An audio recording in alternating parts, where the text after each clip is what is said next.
नमस्कार दोस्तों। आज हम इस ज्योमेट्री चैप्टर के सेकेंड लेक्चर में आपको लेकर के आ चुके हैं और आज हम लोग जो चर्चा करेंगे वो कुछ आगे की टर्म को लेकर के होगा। और पिछले वीडियो लेक्चर में हमने बिंदु के बारे में, किरण के बारे में, रेखा के बारे में और कोण के कुछ प्रकार के बारे में जान लिया था। तो आज हम लोग जो सीखने जा रहे हैं, आज हम लोग कुछ विशेष तरह के कोण के बारे में जानेंगे। जैसे कि पिछले वीडियो में हम लोगों ने समकोण, अधिक कोण, इसके अलावा न्यून कोण, ऋजु कोण, प्रतिवर्ती कोण, इन सभी कोणों के बारे में पढ़ा था। तो आज हम लोग सबसे पहले एक चीज, पिछले वीडियो लेक्चर में हम लोगों ने एक चीज मिस किया है, वो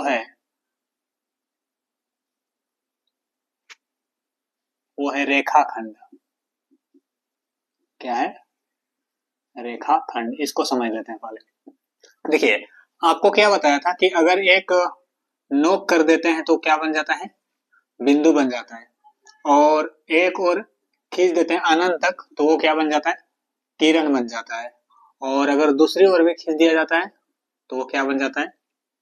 रेखा बन जाता है। लेकिन दोनों तीर को अगर आप काट दीजिए और एक निश्चित माप कर दीजिएगा उसका, यानी कि इसका दोनों ओर का अंत बिंदु अगर फिक्स हो गया तो इसको बोलेंगे रेखाखंड। अगर अंग्रेजी में इसको बोलेंगे लाइन सेगमेंट। तो ये है हमारा रेखाखंड। तो हम लोगों ने बिंदु, किरण, रेखा, रेखाखंड, कोण को जान चुके हैं। और हम लोगों ने ये रेखा तो पढ़ लिया। एक और रेखा होता है जो विशेष तरह का होता है, जो कि सीधा एक सिद्ध में नहीं होता है, उसको बोलते हैं इसको बोलते हैं कर्व रेखा, वक्र रेखा। क्या बोलते हैं? वक्र रेखा। अंग्रेजी में अगर इसको बोलें कर्व लाइन। और ये सभी हम लोगों ने जान लिया। तो आज हम लोग थोड़ा सा रेखा से स्टार्ट करेंगे और हम लोग कोण पर जाएंगे। तो अगर आपने एक रेखा लिया और आपने एक और रेखा लिया, दो रेखा आपने लिया और दोनों रेखाओं को इस तरीके से आपने रखा, यानी कि उसको स्थान पे एक जगह फिक्स किया कि हमेशा उसके बीच की दूरी समान हो, तो उसी को बोलते हैं समांतर रेखा। क्या बोलते हैं? समांतर रेखा। और एक कंडीशन क्या है कि आपने एक रेखा लिया और दूसरी रेखा को इस तरीके से रखा कि दोनों एक जगह पे एक दूसरे को काटती है, तो इसको बोलते हैं प्रतिच्छेदी रेखा।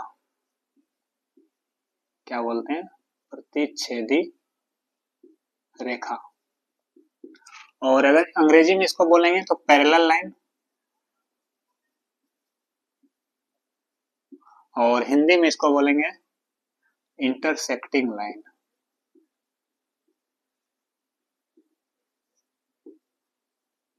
तो अब हम लोग जो आगे समझने का प्रयास करेंगे, समांतर रेखा और प्रतिच्छेदी रेखा को आपस में मिलाएंगे तो एक संरचना का निर्माण होगा।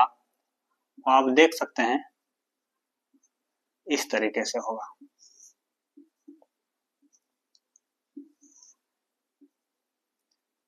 इसमें अब हम लोग बहुत सारे अलग अलग कोण इसी फिगर से आउट करेंगे और आपको पूरी आसानी से और अच्छे तरीके से समझ में आ जाएगा कि कोण किस तरह के होते हैं, तो उसका किस तरीके से नामकरण किया जाता है। तो सबसे पहले हम लोग समझेंगे सबसे आसान वाला चीज, आसन्न कोण। इसके बाद हम लोग समझेंगे शीर्षाभिमुख कोण।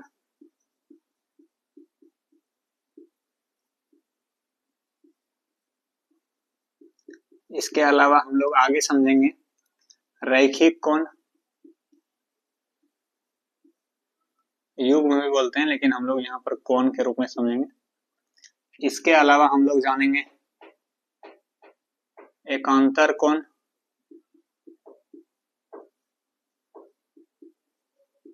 इसके अलावा एक ही ओर के अंतः कोण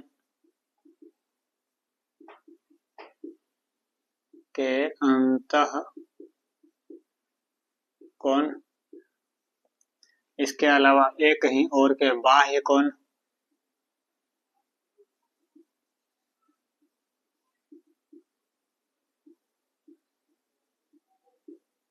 बाह्य कोण, और इसके अलावा हम लोग पूरक कोण और संपूरक कोण को भी देख लेंगे।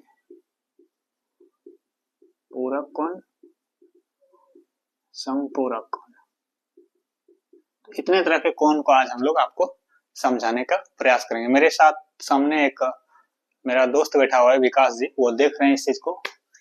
खैर उनको बहुत ज्यादा नॉलेज है इस सभी का, तो उनको बैठा के रखे हैं कि किस तरीके से हम समझा रहे हैं। तो देखिए, ये अगर एक लाइन है तो इसका नामकरण कर देते हैं ए बी, और दूसरा को दे देते हैं सी और डी, और इसको भी दे देते हैं ई और एफ।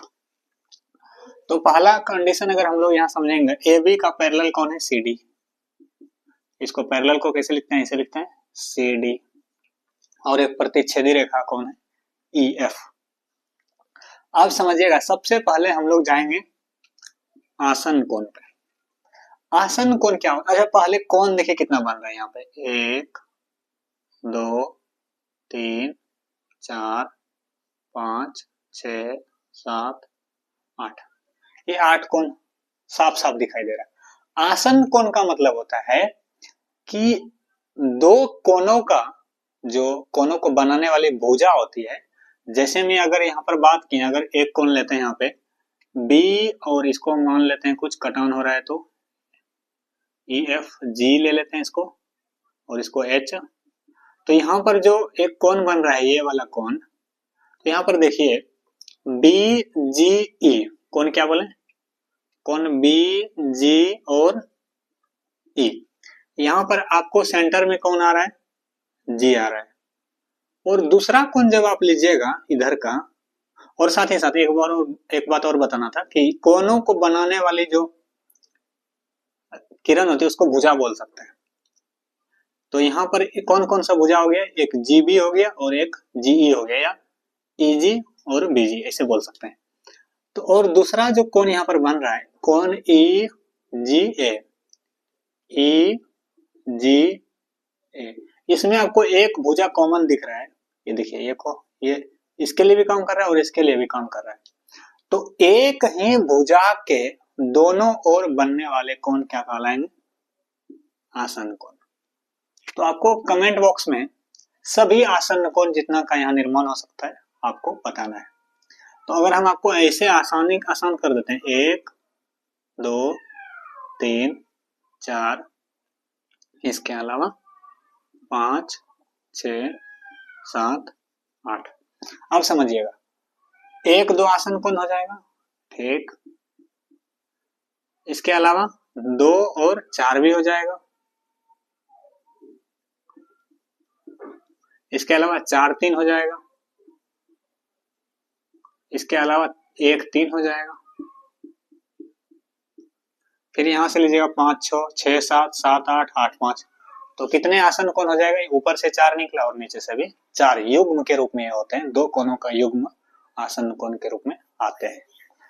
यानी कि जो भुजा बीच वाली भुजा होती है, दो कोणों को बनाने वाली जो भुजा होती है, बीच वाली भुजा होती है, उसको बोलते हैं आसन्न भुजा। क्या बोलते हैं बच्चों, आसन्न भुजा। तो यहाँ पर जो काम कर रहा था जी और ई, आसन्न भुजा के रूप में काम कर रहा था। चलिए ठीक है, अब समझिएगा। अब नेक्स्ट है हमारा शीर्षाभिमुख कोण। ये भी बहुत आसान है। जब दो रेखा आपस में एक दूसरे को ऐसे काटती है तो दोनों अपोजिट साइड यानी विपरीत दिशा में बनने वाले कोण, जैसे कि 1 है यहाँ पे तो इसका हो जाएगा 4, 2 है यहाँ पे तो इसका हो जाएगा 3, यानी विपरीत दिशा में बनने वाले कोण क्या होते हैं, शीर्षाभिमुख कोण होते हैं। शीर्ष इसको ले लेते हैं और इसके अभिमुख इधर का हो गया, इसके अभिमुख इधर का, अगर ऊपर लेते हैं नीचे का लेना। तो शीर्षाभिमुख कोण क्या होते हैं, जब दो रेखाएं आपस में एक दूसरे को काटती है तो विपरीत दिशाओं में बनने वाले कोण शीर्षाभिमुख कोण कहलाते हैं। और सभी ये युग्म के रूप में और जोड़े के रूप में होता है। तो सभी शीर्षाभिमुख कोण बराबर होते हैं, ये आपको याद रखना है। अब नेक्स्ट है रैखिक कोण, क्या बोले, रैखिक कोण। जब दो कोणों का योग, क्या बोले, जब दो कोणों का योग 180 डिग्री होता है तो इसको बोलेंगे रैखिक कोण। जैसे में ये हम लोग जान रहे हैं कि ये रेखा है और यहाँ से एक बिंदु से के माध्यम से कोण बन रहा है 1 और 2, ये दोनों मिल करके एक भुजा का निर्माण कर रहे हैं, इधर से भी और इधर से भी सरल रेखा का निर्माण कर रहे हैं, तो इन दोनों का योग क्या हो जाएगा 180 डिग्री। रैखिक युग्म में ऐसे होता है। तो आप यहाँ पे बता सकते हैं 1 2 भी हो गया, 2 4 भी हो गया, 4 3 हो गया, 3 1 हो गया, और यहाँ भी लीजिएगा 5 6 6 7 7 8 8 5, इस तरीके से। तो ये सभी क्या है, रैखिक कोण है। अब समझेंगे एकांतर कोण। इसको ये कैसे होता है कि जब दो या अधिक सरल रेखा को, यानी कि दो रेखा को या दो से अधिक रेखा को एक ही तिर्यक छेदी रेखा, इसको जो ये जो रेखा है इसको प्रतिच्छेदी रेखा भी बोलते हैं और तिर्यक छेदी रेखा भी बोलते हैं। क्या बोलेंगे, प्रतिच्छेदी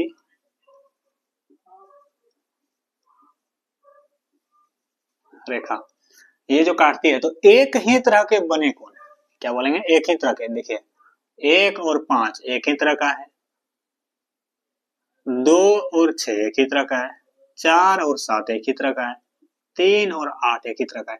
तो एक ही तरह के बने कोण जो कि सरल रेखा पर बने होते हैं, समांतर रेखा पर, वो क्या कहलाते हैं, एकांतर कोण। और सभी एकांतर कोण आपस में समान होते हैं। जैसे में 1 का बराबर हो जाएगा 5, 3 का 8, 7 का 4, 2 का 6, इस तरीके से। और अब समझेंगे एक ही ओर के अंतःकोण। एक ही ओर के अंतःकोण मतलब देखिए अंतःकोण यहाँ पर कितना है, 4 3 6 5 है ना। तो एक ही ओर के 3 का हो गया और 5 का हो गया, तो इन दोनों कोण जो हो जाएगा, ये दोनों 3 और 5, 4 और 6, ये हो जाएगा एक ही ओर के अंतःकोण।